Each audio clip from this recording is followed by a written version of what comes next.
யார் ஜெபித்தாலும் ஜெபிக்காட்டாலும், யார் நினைத்தாலும் நினைக்காட்டாலும் கர்த்தர் உங்க மேல நினைவாய் இருக்கிறார். அதை மாத்திரம் மறந்துடாதுங்க. என்ன, உங்களுக்காக சிலுவையில ரத்தம் சிந்தினவர், உங்களுக்காக சிலுவை சுமந்தவர், உங்களுக்காக பாடுபட்டவர், அவர் உங்க மேல நினைவாய் இருக்கிறார். அதனால இயேசுவே, நீங்க என் மேல நினைவாய் இருக்கிறீங்களே, அதுவே எனக்கு சந்தோஷம்.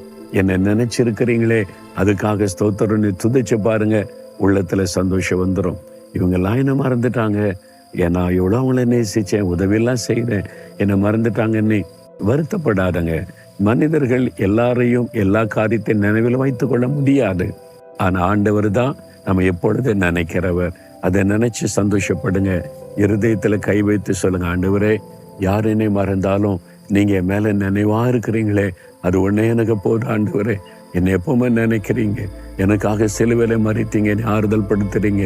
ரொம்ப சந்தோஷம். நான் உங்களை துதிக்கிறேன். இயேசுவின் நாமத்தில் ஆமென்.